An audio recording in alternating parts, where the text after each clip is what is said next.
Hi, my name is Katrina Loxterkamp, and I'm going to be telling you about what I learned in my systematic survey, and I'm also going to include what I learned from my lab, which was Zumba, because I did two different practices.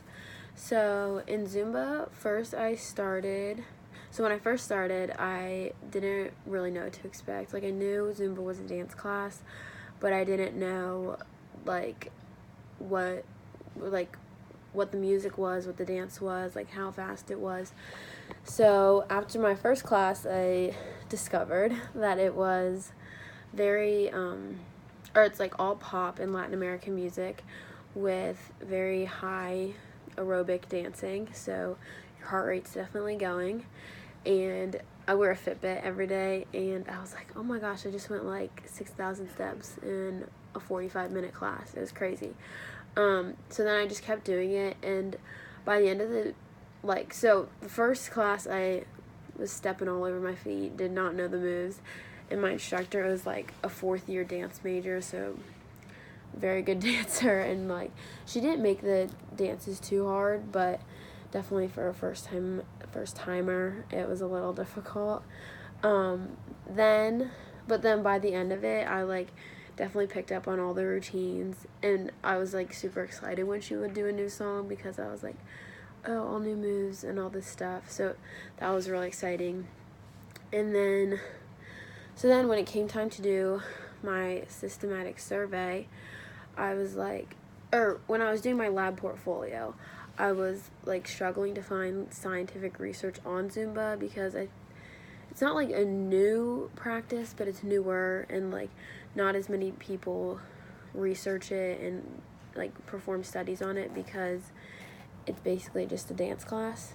So I did find enough research for my lab portfolio, but I knew for my systematic survey I wanted to do a different practice. So I decided to do yoga, which is, I've taken a yoga class before. This summer I actually started taking yoga for the first time because I never really understood yoga as well. I was like, and even this summer when I did it, I was like, okay, we're stretching and we're breathing and we're meditating, but I didn't get most what it was for, except for I knew that afterwards I always felt like very relaxed, and that's definitely what I discovered from my systematic survey.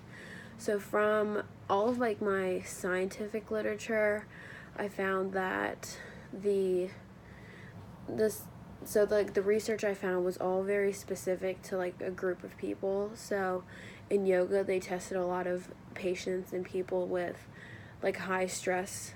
So one of my studies was on nurses, and they discovered that with all the hours that nurses work and how they're always on their feet, they're always exhausted, and a lot of them can be depressed because of how what they're dealing with day to day, sick people, which can be very draining mentally too. And the study showed that after they participated in an 8-week yoga intervention, that they were felt much more rejuvenated, and they had the self-care they needed to properly care for their patients. And then the next article I read was about, this one was really sad. It was about cancer patients and their caregivers during Hurricane Harvey. So being diagnosed with a terminal illness and sorry, I lost my train of thought. Being diagnosed with a terminal illness and then having to go through a natural disaster that wiped out a bunch of their homes, and their where they live, it was just destroyed. They were obviously going through a lot of stress, which also my final source for my scientific literature was about patients suffering from PTSD.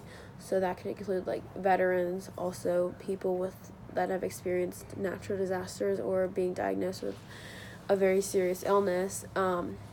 After they participated in yoga for a period of time, they all showed signs of stress relief, and they were not I don't know how to explain it, but they were just more calm, more relaxed, which is like definitely a gift. If you're going through all that, you need something that will help you like relax and calm down. So then for my popular literature, it was all very very similar throughout the whole, like all the popular literature that I found. It was all about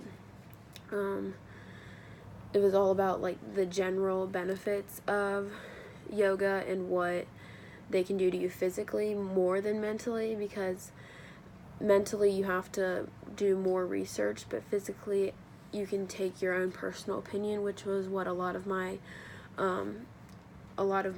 references were, like blogs from people that had like regularly gone to yoga for like years and what they had experienced. And a lot of it was like increased heart rate and blood flow and decreased blood sugar and blood pressure, and like everything that all the little things that added up to be like very like immune boosting for all of them, which was really cool. And so what I discovered from yoga is that with what it can do for your mental health, which is like relieve stress and help you calm down, even if it's like that hour of your class that you've like calmed down and like centered your attention on something other than like your daily stressors. And then you've also have the increased benefit of like the stretching and all the different poses. You have increased flexibility, all this stuff. It boosts your physical health as well, which overall leads to a better quality of life. So from both practices that I learned about this semester, I'd say that the like alternative medicine and the different practices all have benefits that like I'm sure haven't even been discovered, and that everyone who takes this class or participates in the different practices will definitely experience something that they didn't expect, because I definitely did. All right, thank you.